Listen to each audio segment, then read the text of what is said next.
Early morning sunlight painted the skyline of Redwood Falls in delicate shades of amber and rose.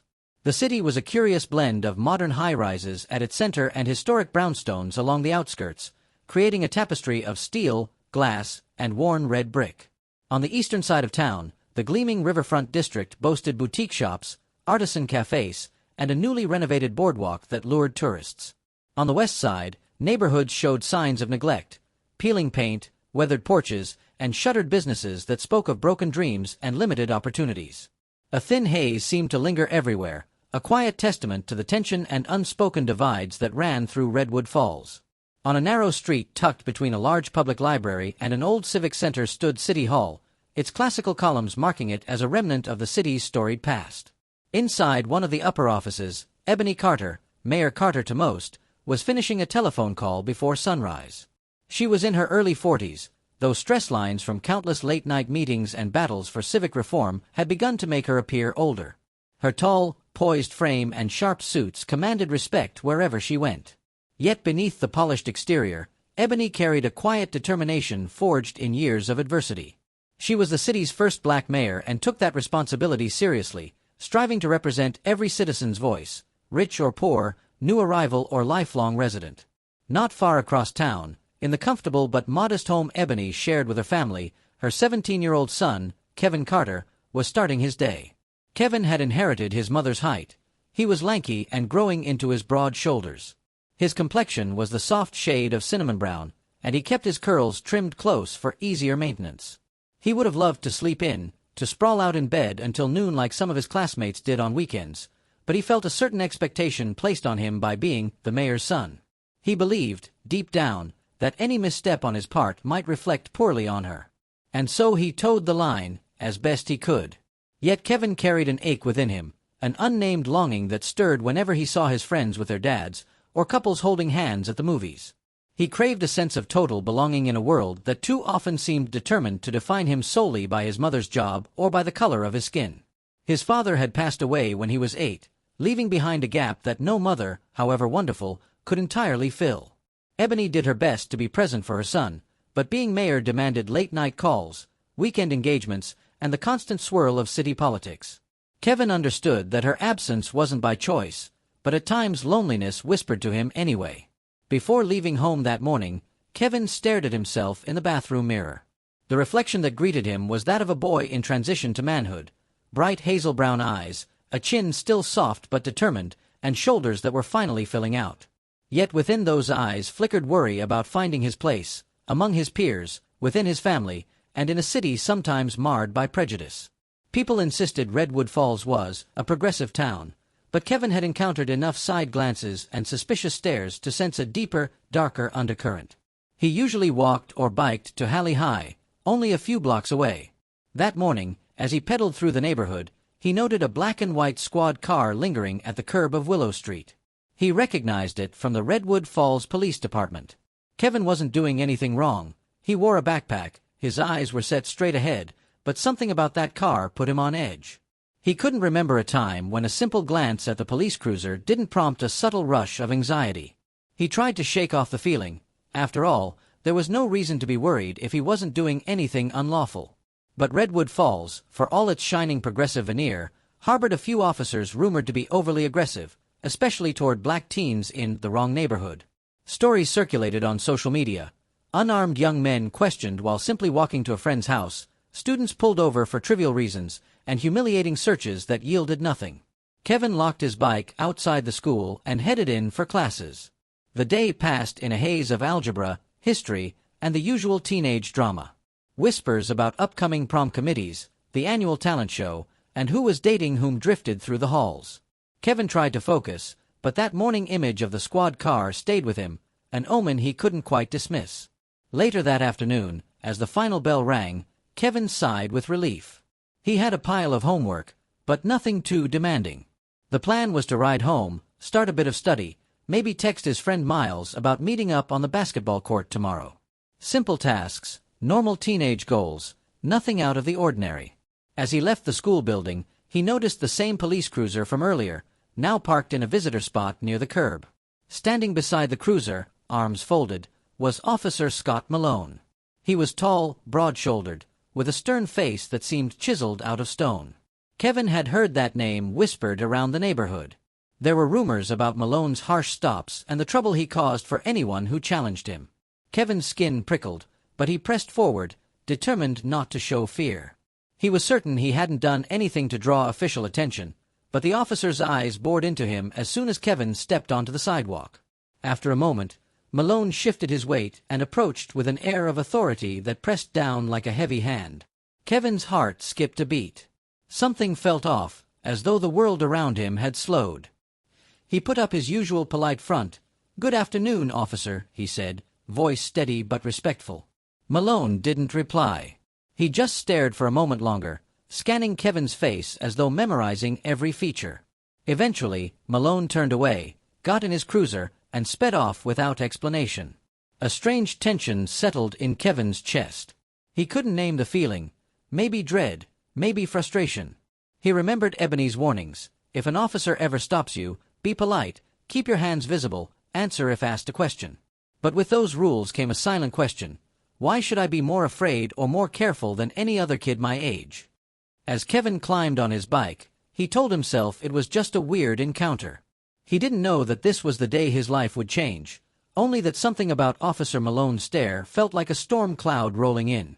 And that storm was about to shatter the fragile calm in Redwood Falls, pulling Ebony Carter and her son into the center of a battle neither of them had chosen, but both would have to fight. Dark clouds loomed overhead by the time Kevin reached the corner convenience store on Oak Street. He often stopped there for a bottle of iced tea or a snack before heading home. Today, though, he lingered longer in the candy aisle, idly contemplating the seemingly endless display of chocolate bars. His thoughts wandered back to Officer Malone. Why had the man watched him so intently? He tried to laugh it off, reminding himself that not every stare had to mean trouble. Maybe Malone was just sizing up a potential threat because that was part of his training. Maybe it was nothing. Kevin's daydreaming ended abruptly when he heard the store's door swing open with a metallic screech and slam shut again. Footsteps, heavy and purposeful, advanced down the aisle. Kevin peered around the shelf and saw Malone. His face was void of any warmth or casual courtesy. This time, the officer wore an expression that radiated suspicion, and maybe something darker. "Hey you," Malone barked, voice echoing off the candy wrappers and glass cooler doors. "Step over here a minute." His hand hovered near his utility belt, though Kevin couldn't tell if it was on his holster or just resting. Kevin's breath hitched. He had done nothing. He was just picking out a candy bar. But the intensity in Malone's eyes spoke volumes, as though the officer had already decided Kevin was guilty of something. Checking that his voice remained calm, Kevin asked, "Is there a problem, officer?" Malone gave a humorless half-smile. "We'll see about that. Put your backpack down."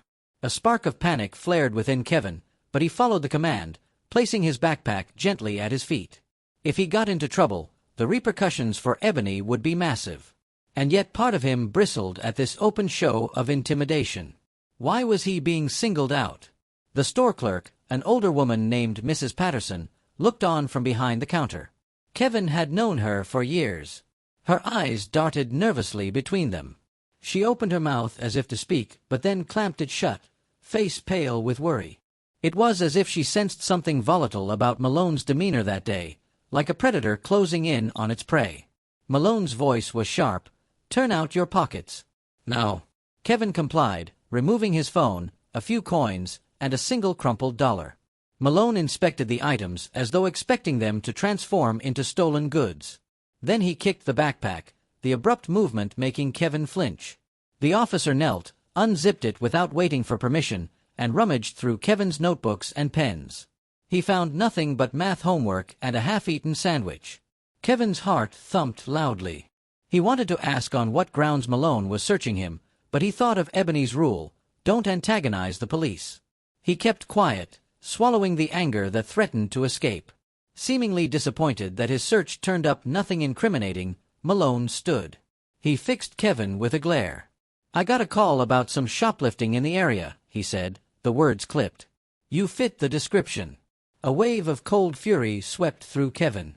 The statement felt like a flimsy excuse. "I didn't take anything," he managed, voice taut.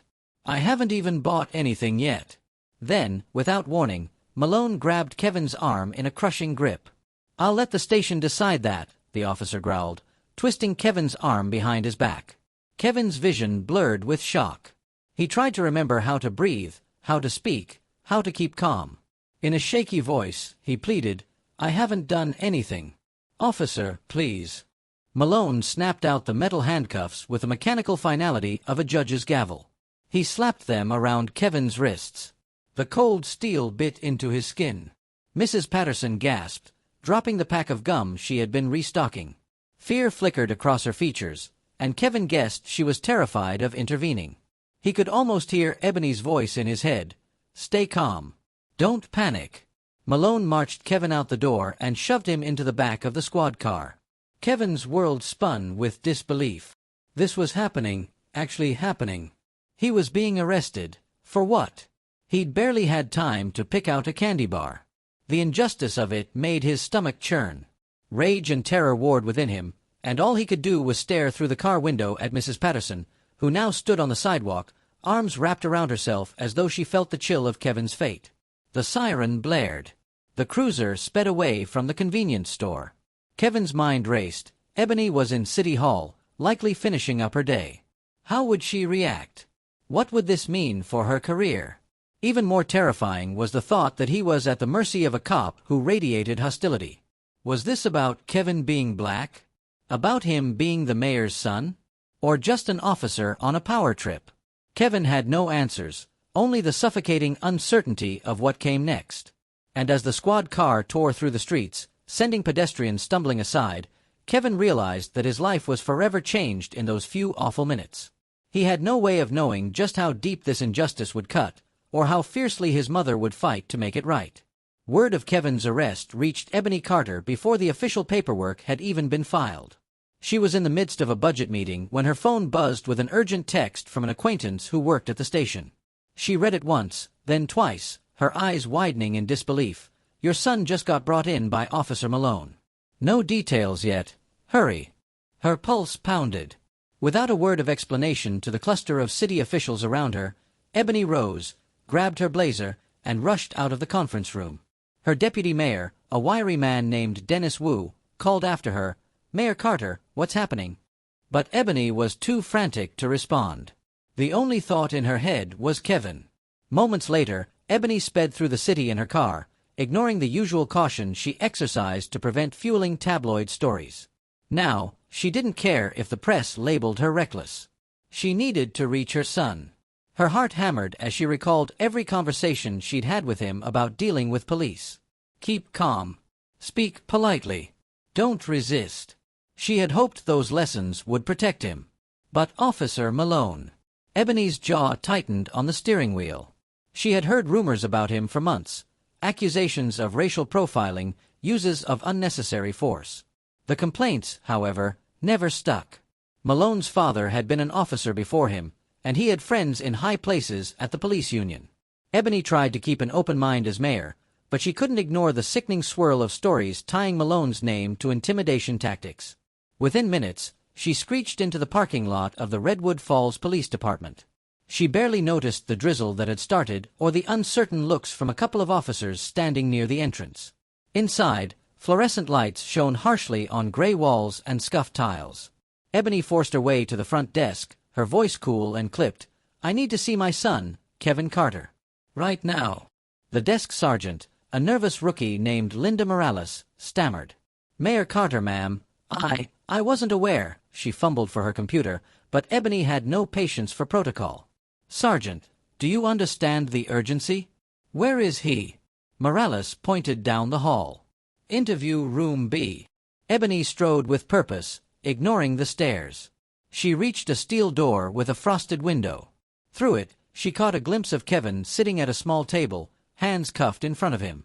Fury and heartbreak clashed in her chest.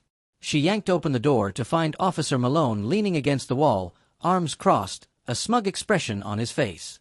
Kevin's eyes flickered with relief at the sight of his mother. Ebony confronted Malone. "Uncuff him immediately," she ordered, her voice firm as iron. Malone smirked, but slowly removed the handcuffs. Kevin's wrists were red and chafed. Ebony placed a supportive hand on his shoulder. "Are you all right, baby?" she asked, her composure unraveling slightly at the edges. Kevin nodded, though his eyes brimmed with a mixture of anger, confusion, and humiliation. Malone stepped forward. "He was apprehended on suspicion of theft, shoplifting in the Oak Street area," he declared. Ebony's stare was incredulous. "Shoplifting? This is my son, Officer Malone. There must be some misunderstanding. Did the store owner accuse him?" Malone shrugged. "He fit the description. We got a call, young black male, possible theft. I found him in the convenience store. He looked guilty enough to me." A flash of pure rage crossed Ebony's features. She forced herself to speak calmly. "So you arrested him without any actual evidence? Without the store clerk identifying him? Without merchandise on him? Did you even read him his rights before hauling him in here?" Malone's expression hardened, but he didn't answer. Ebony's voice dropped, dangerously low. "If you think I won't follow every legal channel to rectify this injustice, you are gravely mistaken, officer." Outside in the station corridor, Ebony pressed Kevin for details. Her son recounted the humiliating search, the handcuffs, the rough treatment. She clenched her fists at her side. "This can't stand," she whispered. "Not just for you, Kevin, but for every person he's ever harassed." Just then, the police chief, James Halston, emerged from a nearby office. Chief Halston was in his mid-50s, with kind eyes and a generally fair reputation. He seemed flustered, clearly alerted to Ebony's presence. "Mayor Carter, let's talk in my office," he said, ushering her and Kevin into a quieter space. "I'm sorry about this. Truly. Let's see if we can sort things out." As soon as the door closed, Ebony launched into a seething monologue. "Chief Halston, I want a full explanation for this travesty. Officer Malone had no grounds to arrest my son. This is a blatant violation of his rights. I'm sure the store's security camera can prove Kevin did nothing wrong." Chief Halston raised his hands. "Mayor, I understand your frustration. We'll review the footage. If this is indeed a wrongful arrest, we'll correct the record and have a serious discussion with Malone." Kevin, arms folded tightly across his chest, found his voice. "He singled me out. He didn't even look at the other customers. He just saw me and assumed I was a criminal." Halston's face fell. "Kevin, I'm sorry you had to go through that." He paused, glancing from Kevin to Ebony. "Look, we've had complaints about Malone. I've tried to discipline him, but the union. Let's just say it's complicated. But I promise you this, we will get to the bottom of what happened today." Ebony exhaled, the anger still smoldering inside her. "Kevin, let's go home. Chief, I expect a formal statement on this matter by tomorrow morning. If that footage is as clear as I suspect, I'll be pursuing further action." They walked out of the station, side by side. Kevin was free now, but the emotional toll weighed heavy. The rain had picked up outside, slicking the concrete with shimmering puddles. Ebony guided Kevin to her car, shielding him with an umbrella as best she could. She wished she could shield him from everything else too, the media speculation that was bound to follow, the stigma of having been arrested, and the persistent reality that such injustices could happen so easily in their city. On the drive home, Kevin stared out the window, silent. When they pulled into the driveway, Ebony turned off the engine and sighed. "Talk to me, honey." He swallowed, tears threatening to spill. "It felt horrible," he whispered. "I was so scared. And then I got mad. What if I were just some other kid, not the mayor's son? Would they have listened to me at all?" Ebony's throat tightened. "I'm sorry this happened to you." Her voice trembled. "I've tried to make changes in the city, but it seems we still have so far to go." Kevin found Ebony's hand and squeezed it. "I'll be all right," he said, though his red-rimmed eyes hinted otherwise. "But we can't let him keep doing this." They entered their home, normally a warm refuge, but now the living room lamps cast long shadows over the furniture. Ebony rushed to close the curtains, uneasy at the thought of news crews or prying eyes. Within minutes, her phone buzzed again. The story was out. Local reporters wanted her statement. A swirl of calls, texts, and emails threatened to overwhelm her. Dennis Wu arrived soon after. He had hurried from City Hall to check on them. Ebony explained the situation, fury and fear coloring every word. Dennis rubbed his temples. Officer Malone's known for pushing boundaries, but this is brazen. I'll help any way I can, he promised. But be careful. Some folks will spin this to say you're only reacting because it's your son. Ebony nodded grimly. I'm aware. But that won't stop me. Wrong is wrong. Meanwhile, Kevin retreated to his room, trying to escape the barrage of adult conversation. He sank onto his bed and stared at the ceiling, replaying the arrest in his head. The cold cuffs on his wrists. The humiliating stares. The powerless feeling that chilled him to the core. He texted his friend Miles about what happened, needing to share the load. Miles responded with shock and outrage, but also that creeping sense of, I knew it could happen, which hurt Kevin as much as anything. In the dining room, Ebony and Dennis pieced together their plan of action. Ebony would demand that the police department publicly clear Kevin's name. She'd push for an internal affairs investigation. Privately, she considered calling in every favor she had to see Malone held accountable. But Ebony knew she had to proceed carefully. She needed to show the city's residents, especially the black community, that she fought injustice for everyone, not just for her family. As the night wore on, Ebony's thoughts whirled. She revisited old battles, the tense city council debates over police reform, the friction with the police union.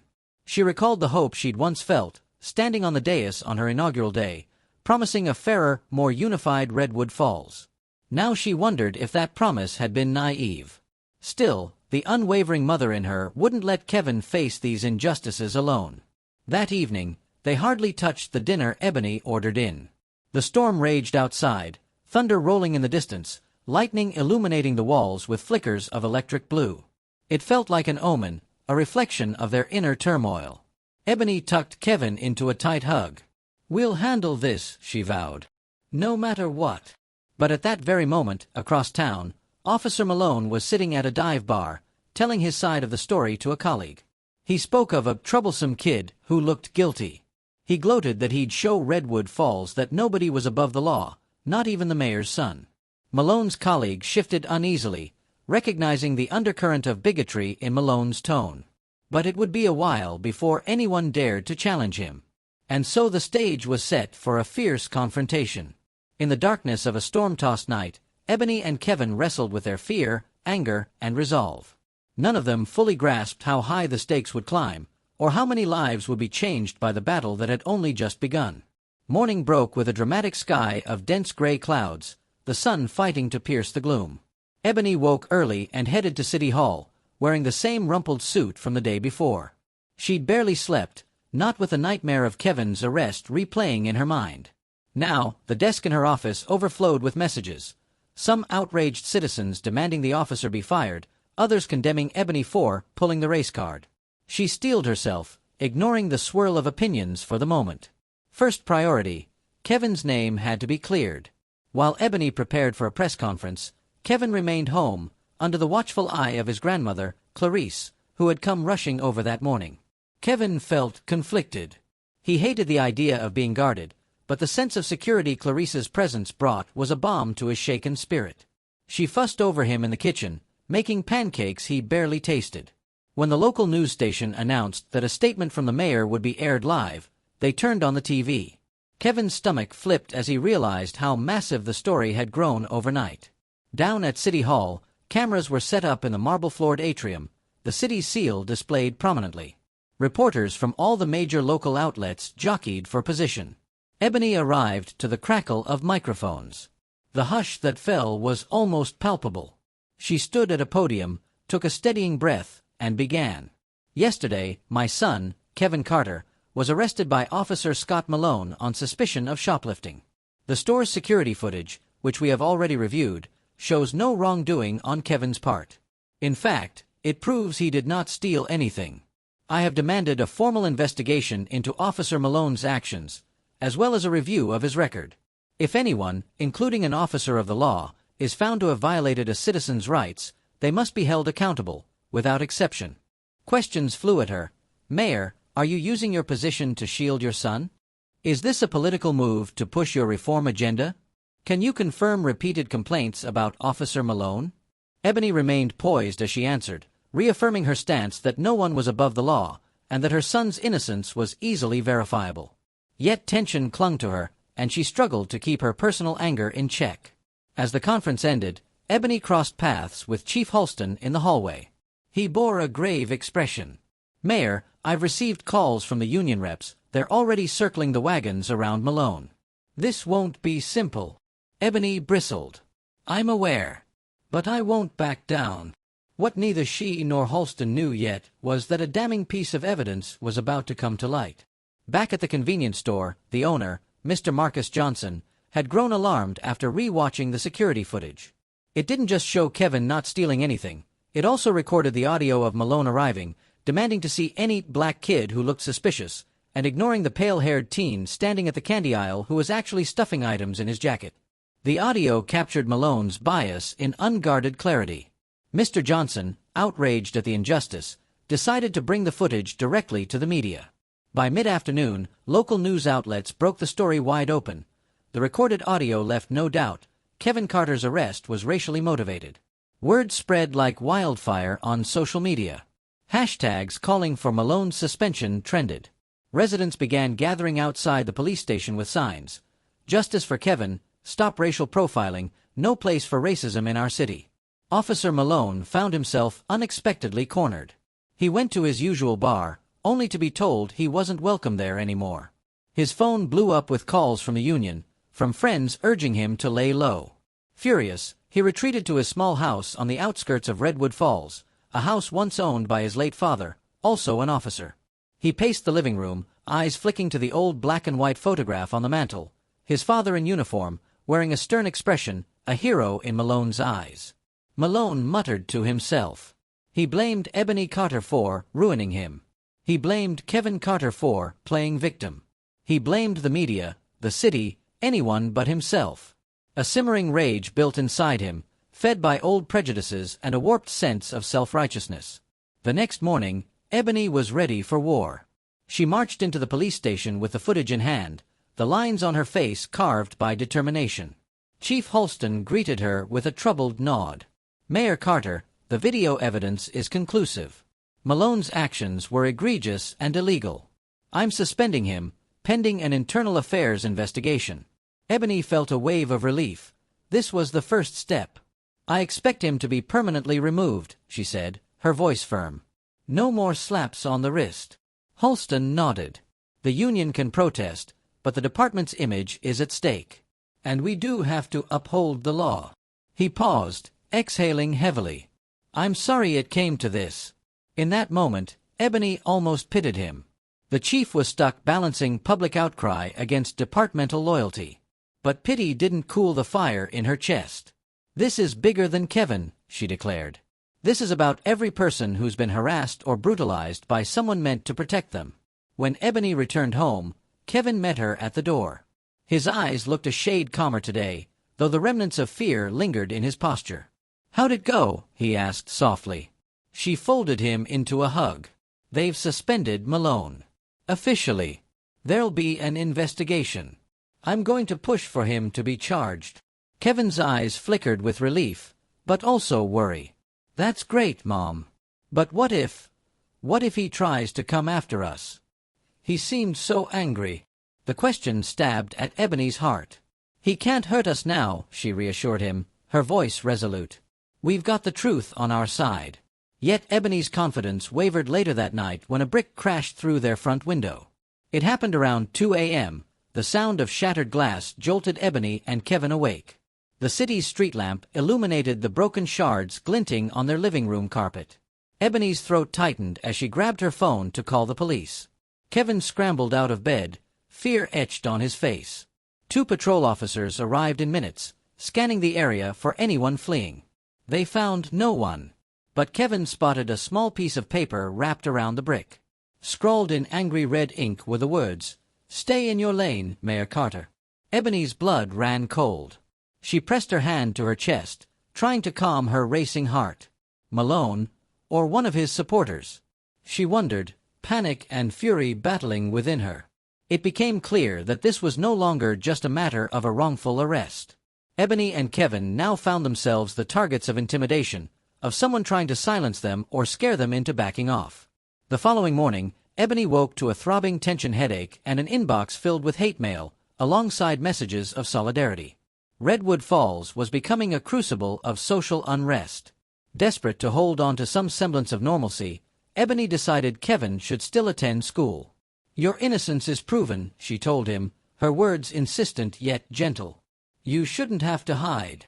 She arranged for discreet additional security, a plainclothes officer stationed near the school grounds, courtesy of the chief.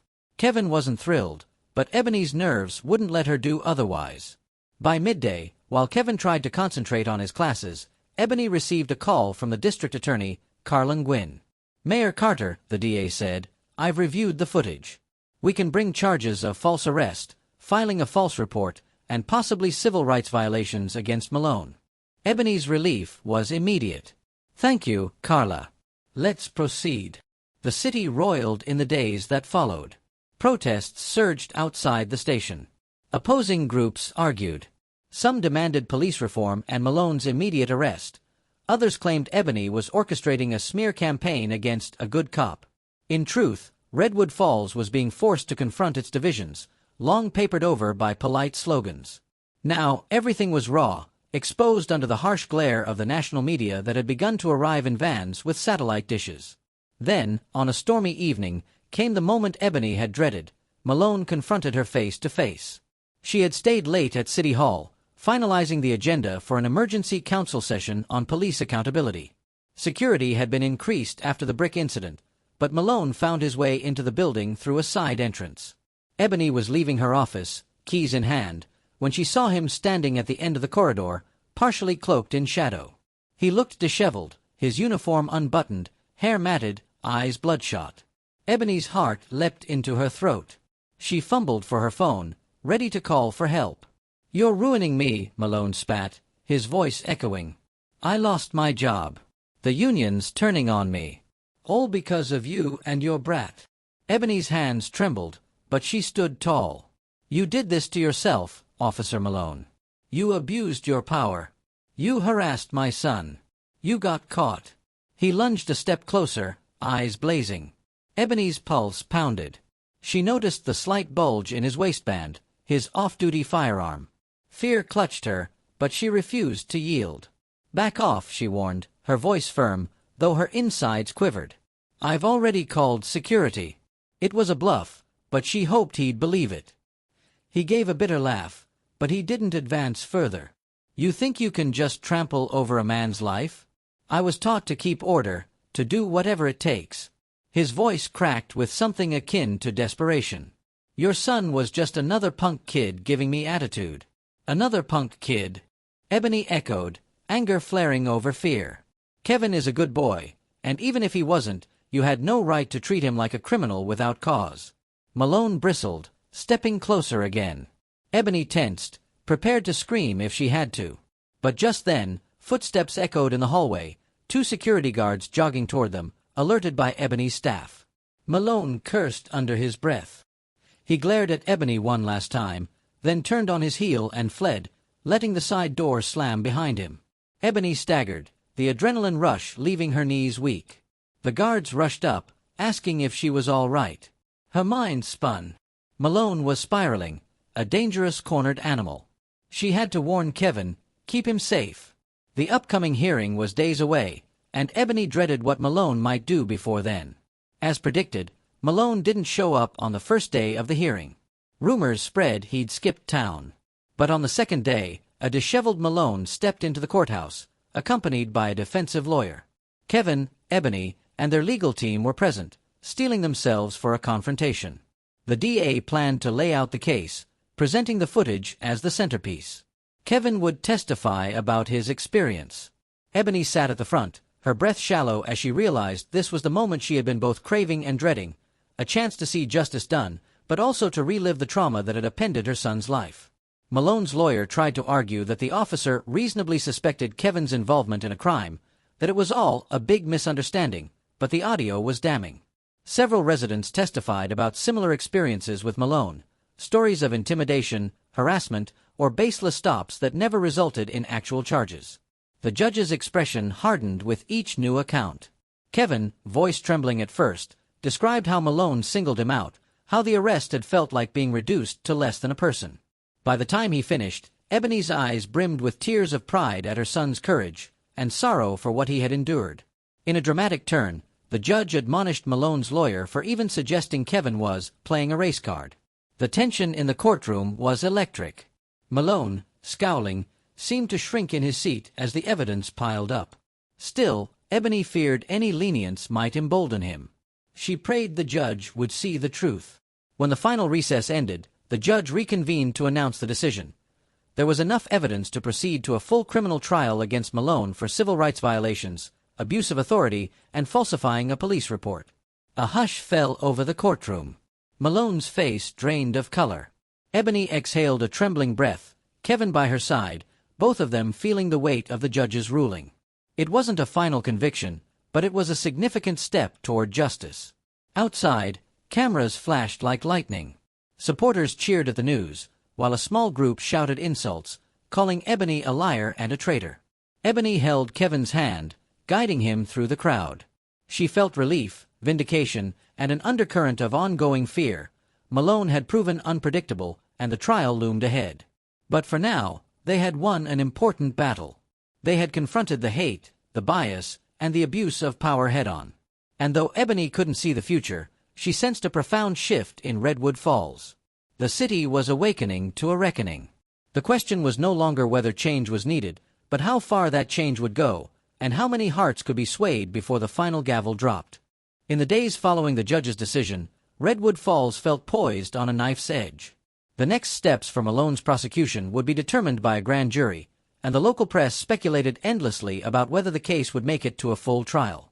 Meanwhile, Ebony found herself juggling the roles of both mayor and mother, fielding questions at every turn, issuing statements, and trying to maintain a semblance of normal life for Kevin. But a shift was evident.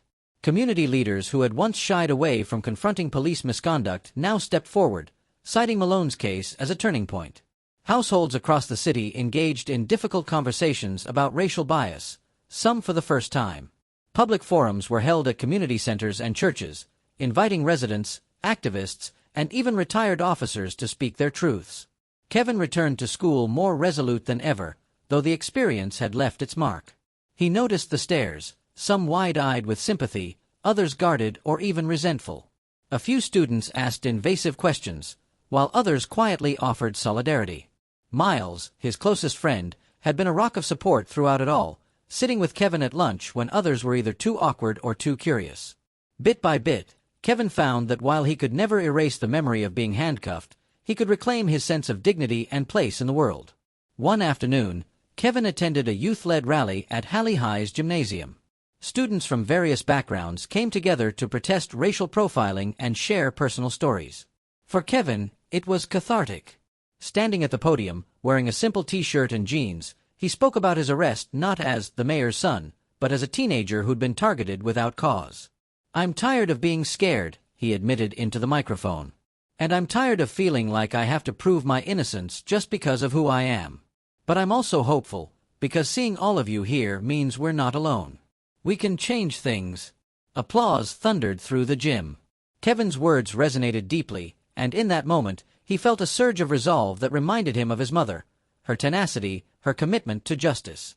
Meanwhile, Ebony worked closely with the police chief and city council members, drafting new policies aimed at ensuring accountability within the police force. Among these were mandatory body cams, stricter oversight, and a better complaint review process. The proposals sparked heated debates, but the tide of public opinion, galvanized by Malone's case, lent them momentum. Even so, Ebony encountered fierce resistance from some officers and members of the union, who claimed she was tying their hands. During a high-profile city council session, Ebony stood at the microphone facing a packed chamber. "We are not tying the hands of our police officers," she said. "We are ensuring that those who swear to protect and serve do so with fairness and respect for all residents. No one, police officer or civilian, is above the law." The majority of council members voted in favor of Ebony's proposals, though a vocal minority denounced it as anti-police. Despite the political tensions, there were moments of grace. Several officers privately approached Ebony or Kevin, apologizing for Malone's behavior, expressing their support for the reforms.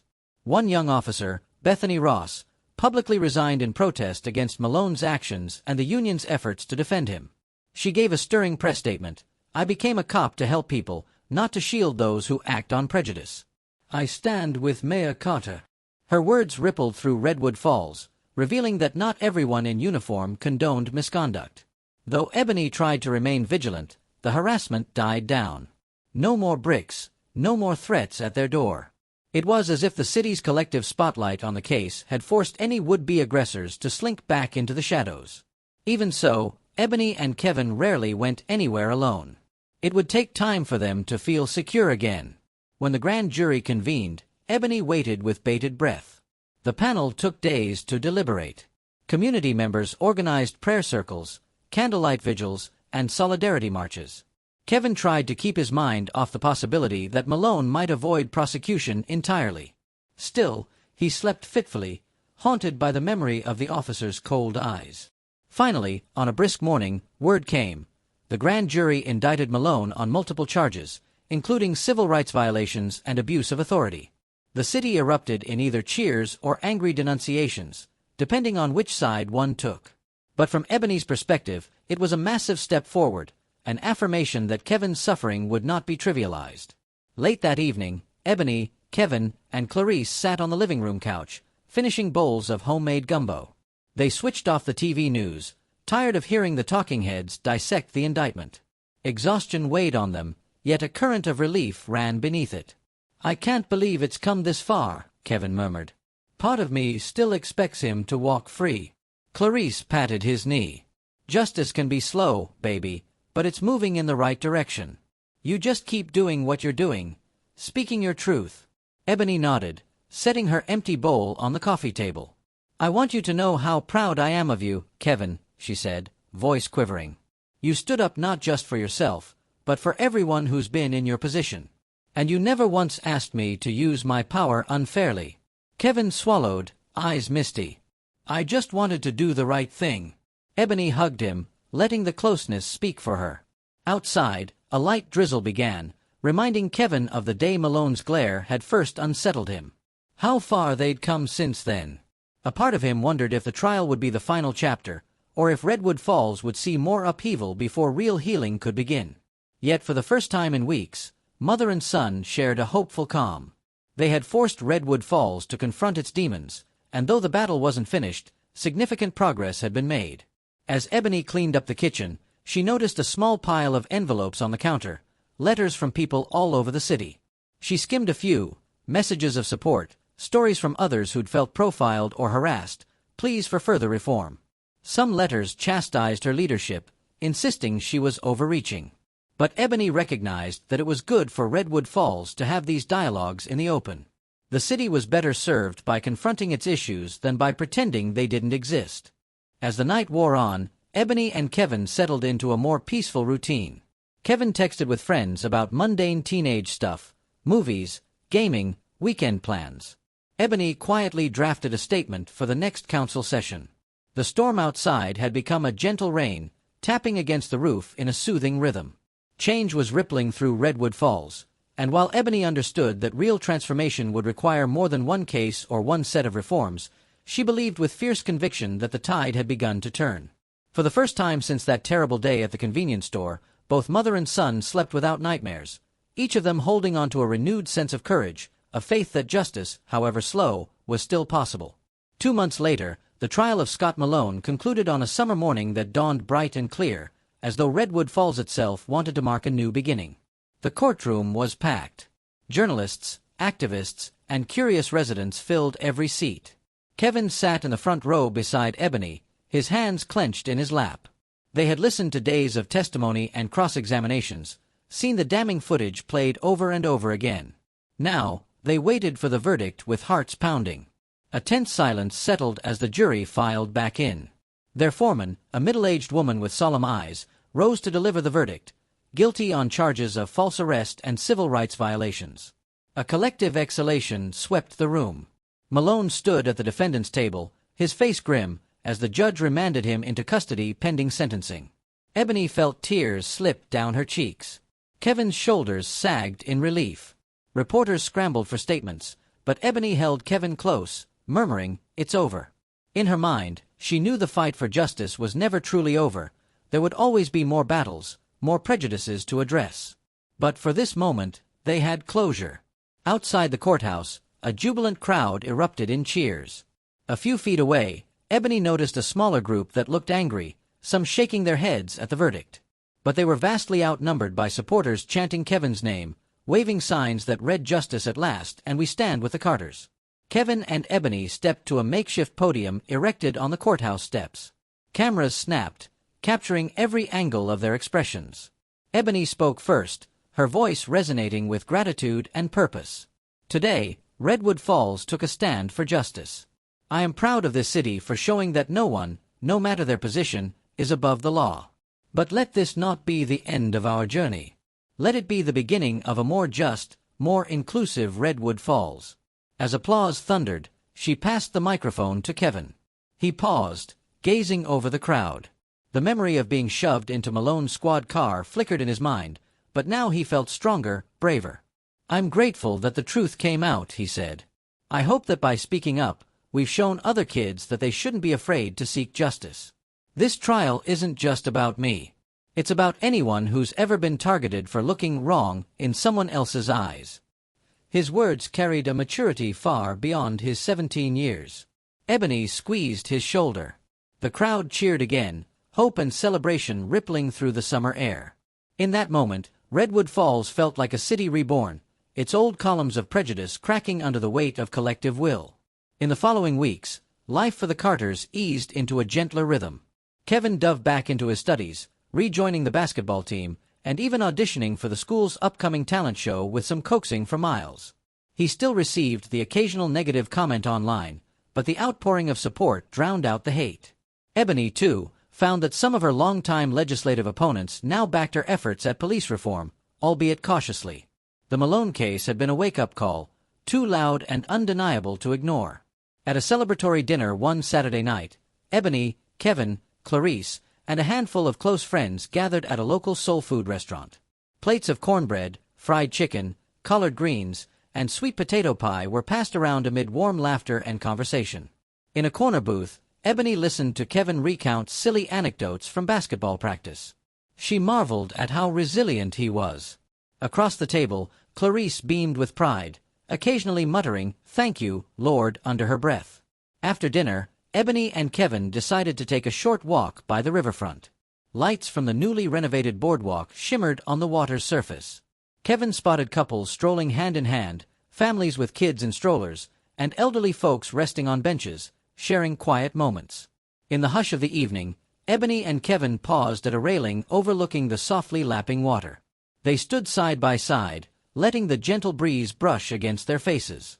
Ebony turned to Kevin. "You know, I never wanted you to face something like this," she said, voice husky with emotion. "I wanted to protect you from the ugliness I've seen in politics and in life. I'm sorry I couldn't." Kevin reached for her hand. "Mom, it wasn't your fault. And, in a strange way, I learned how strong we really are, together." Her eyes shimmered with tears. "We are strong, aren't we?" A faint smile curved her lips as she recalled all the nights she'd worried about raising Kevin alone, wondering if she could be both mother and father. Yet, in the darkest hour, they'd stood together, refusing to back down from injustice. The river flowed steadily beneath them, a timeless reminder of change and renewal. Ebony exhaled, letting go of the tension she'd carried for weeks. She thought of the city council's next session, where she would present even more comprehensive reforms, determined to cement lasting change. She thought of the new generation of officers who might enter the force with a commitment to fairness, and of the youth like Kevin who would grow up believing that their voices could reshape the world. Then, gently, she turned to Kevin with a genuine smile. "You ready to head home?" Kevin nodded. "Yeah, I am." They walked away from the railing, side by side, the glow of the boardwalk lights guiding their path. In Ebony's heart, a sense of renewed purpose blossomed. She understood that Redwood Falls might still have a long road ahead. Prejudice did not vanish overnight, but this victory was no small thing. It was a promise that the city could become better than its worst moments. It was a promise that Kevin, and every child like him, need not live in fear. As they left the waterfront behind, Ebony's last glance at the river made her think of a single resonant truth. Change is possible, and it often starts with someone saying, "No more." And in that quiet, moonlit moment, it felt as though Redwood Falls, like Kevin and Ebony, was on the cusp of a new chapter, determined to forge a future where justice and compassion prevailed over blind hate. Sometimes, a single act of injustice can spark a city's awakening. Sometimes, it takes the courage of a mother and her son to stand before a broken system and demand it do better. And in that demand, a community, indeed, a whole generation, can finally see the path toward healing, one step at a time.